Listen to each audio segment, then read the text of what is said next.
untuk kesehatan otak karena dia mampu memiliki aktivitas sebagai pelancar darah atau antitrombotik. Selanjutnya, bisa menurunkan sitokin faktor inflamasi. Jadi, ginkgo biloba ini selain berperan sebagai anti-apoptosis yang menghambat kematian sel, juga berperan dalam menghambat stimulasi dalam pembentukan sitokin-sitokin yang membuat terjadinya inflamasi pada sel. Akhirnya sel tersebut tetap sehat. Lalu juga sangat tinggi aktivitas antioksidannya dalam menangkal stres oksidatif yang bisa menyebabkan kerusakan sel atau penurunan fungsi dari sel endotel. Bisa kalian lebih lanjut baca di jurnal yang doi-nya sudah saya sebutkan. Lalu ada dosisnya itu bisa 40 mg 3 kali sehari atau 80 mg 2-3 kali sehari. Yang digunakan dalam waktu yang cukup lama, 12 minggu. Jadi, untuk tanaman ini yang termasuk obat tradisional, efeknya tidak mungkin cepat. Karena dia bukan bekerja langsung pada sasaran, tapi efeknya bisa merupakan akumulasi. Maka digunakan dalam waktu 12 minggu. Jadi kalau misalnya nih kalian beli suplemen yang berisi ginkgo biloba untuk memperbaiki daya ingat. Nah hasilnya nggak akan langsung, tapi namanya ikhtiar. Jadi waktunya harus berlangsung lama. Jangan besoknya mau ujian, hari ini minum. Oh tidak, jadi perlu waktu yang minimal 12 minggu untuk memperbaiki aliran darah, melancarkan oksigen, baru bisa berpikir jernih. Toksisitasnya, penggunaan ekstrak daun ini relatif aman, namun jika digunakan buah, nah buahnya ini berwarna ungu atau biru, bentuknya bulat dan agak keras buahnya. Ini bisa menyebabkan eritema dan edema karena reaksi alergi. Jadi buahnya itu perlu hati-hati. Jika daunnya relatif aman, jarang menimbulkan reaksi alergi. Namun buahnya ini beberapa kasus menyebabkan udem, eritema akibat reaksi alergi yang ditimbulkan pada komponen yang ada pada buahnya. Oke, untuk herbal yang kedua ada Allium sativum atau garlic, bawang putih. Di mana garlic ini banyak mengandung minyak atsiri yang sekitar 0,1 sampai 0,36%. Kandungannya itu dari minyak atsirinya ada alisin, dialil disulfida sama dialil trisulfida. Nah, senyawa-senyawa inilah yang memiliki peranan untuk aktivitas farmakologi pada sistem kardiovaskular.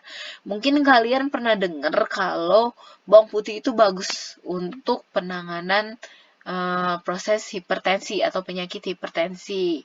Jadi berperan dalam menurunkan tekanan darah. Selain alisin, dialil disulfida dan dialil trisulfida, komponen lain yang memiliki peranan penting adalah aliin, S-alil L-cysteine sulfoxide, lalu ada S-metil L-cysteine sulfoxide, ada protein, mineral, vitamin ya, karena dia berasal dari nabati. Jadi ada vitamin, ada glukosinolat sama enzim. Enzimnya itu alinase, peroksidase, mirosinase. Nah, ketika ada di dalam tubuh, enzim-enzim ini akan memiliki peranan untuk mengubah senyawa di atas dalam menghasilkan efek farmakologi. Nah, ini aktivitasnya. Jadi, bawang putih apabila dikonsumsi akan mengandung aliin. Nah, aliin ini oleh enzim alinase yang juga dimiliki oleh bawang putih akan merubah aliin menjadi alisin. Nah, alisin ini dia memiliki ikatan sulfida ya di sini. Nah, terjadi reaksi non-enzimatis menjadi dialil sulfid, dialil disulfida, dialil trisulfida, sama metil alil trisulfida. Nah, senyawa-senyawa ini akan dirubah di dalam tubuh manusia di eritrosit menjadi ikatan hidrogen sulfida. Nah, ikatan hidrogen disulfida ini yang akan berikatan dengan reseptor-reseptor yang ada di sel tubuh dalam menghasilkan aktivitas farmakologi. Yang pertama, garlic ini komponennya dapat menghambat agregasi platelet yang ada di manusia.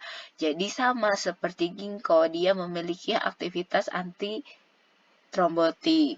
Jadi membantu dalam proses pelancaran peredaran darah, melancarkan aliran darah. Lalu garlic juga memiliki aktivitas sebagai kardioprotektif. Jadi melindungi sel-sel jantung dan menjaga fungsi jantung akan baik. Karena apa? Bersifat kardioprotektifnya, garlic ini memiliki sifat untuk antioksidan, anti-apoptosis dan juga antiinflamasi. Efeknya ini sama seperti ginkgo biloba ya. Oleh karena itu makanya disebut suplemen untuk penanganan kardiovaskular. Serta yang bedanya nih, garlic ini memiliki aktivitas vasodilatasi dan fibrinolisis. Jadi meningkatkan vasodilatasi dan menghambat terjadinya benang-benang fibrin, yaitu menghambat dalam proses pembekuan darah, sama. Jadi berkorelasi dengan antiplatelet. Oke, sampai sini garlic. Lalu pada pengobatan penyakit kardiovaskular, garlic tadi jadi dapat digunakan sebagai antikoagulan karena dia menghambat agregasi platelet dan fibrinolitik. Jadi bisa berperan sebagai antikoagulan. Lalu penurunan kadar kolesterol. Lalu untuk penanganan antihipertensi ya. Dosisnya gimana? Dosisnya itu jika digunakan dalam buah segar, umbi segar, beratnya sekitar 4 gram atau 400 mg, di mana dalam 4000 mg ini mengandung 10 mg aliin atau alisin sebanyak 4000 mikrogram atau 4 mg alisin. Karena tadi kita pelajari ya, dari garlic dia mengandung aliin yang akan dikonversi menjadi alisin, baru berikatan dengan reseptor yang ada di tubuh. Oke. Yang ketiga adalah hawthorn. Hawthorn ini merupakan daun atau juga bisa buah yang berefeknya, di mana daun mengandung flavonoid antosianidin dan proantosianidin yang merupakan polimer dari antosianidin, dikenal juga sebagai biflavan dan prosianidin. Jadi hawthorn ini juga sama seperti ginkgo biloba, tinggi akan kandungan flavonoidnya. Di mana kita ketahui banyak publikasi yang menyebutkan senyawa-senyawa flavonoid memiliki peranan penting dalam sistem kardiovaskular. Contohnya, saat ini yang saya ketahui ada apigenin, luteolin, quercetin, kaempferol. 4 senyawa ini berperan penting pada proses penurunan tekanan darah, lalu berperan pada proses antioksidan yang sangat baik, dan juga proses dalam memberikan efek kardioprotektif terhadap sel jantung. Selain itu, hawthorn ini juga mengandung senyawa-senyawa yang bersifat kardiotonik. Kardiotonik artinya apa? Untuk meningkatkan fungsi jantung dalam memompa. Mungkin kalau kalian sering dengar digoxin. Digoxin adalah salah satu jenis senyawa yang bersifat kardiotonik, yaitu memacu kerja jantung ya. Senyawa-senyawa tersebut ada feniletilamin, ometoxyfeniletilamin, tiramin, dan isobutilamin.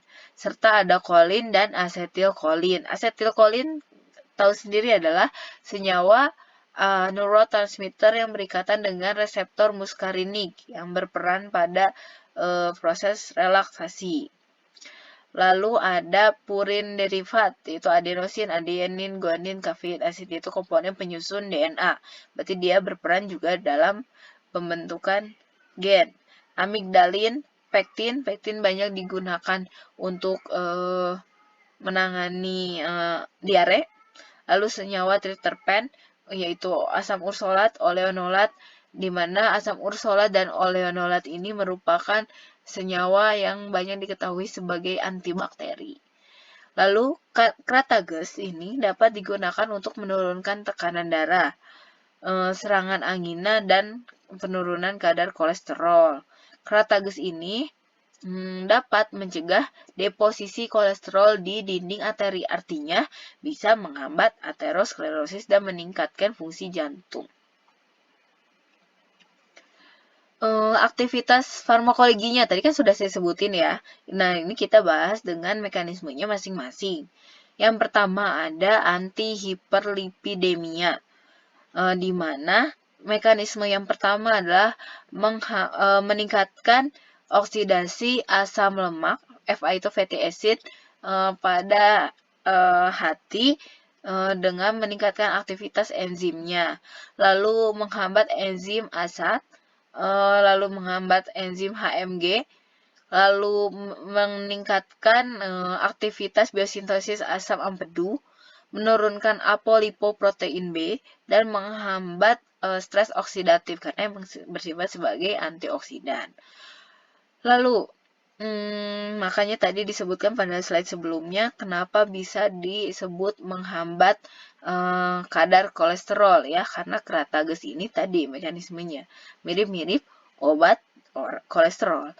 Lalu sebagai antidiabetes juga karena bekerja menghambat alfa glukosidase, itu enzim yang memecah gula. Lalu ada menghambat PTP1B. Untuk aterosklerosis, tadi sudah disebutkan sebelumnya bahwa bisa menghambat deposisi lemak. Jadi, menghambat penempelan lemak pada dinding pembuluh darah. Akhirnya bisa berperan sebagai aterosklerosis. Karena apa? Bisa disebut anti-aterosklerosis, di mana Kratages ini bisa menghambat agregasi platelet. Berarti sama dengan garlic dan juga sama dengan ginkgo biloba. Artinya bisa melancarkan peredaran darah. Lalu menghambat atau memperpanjang waktu dari trombus. Jadi memperpanjang kerja trombus.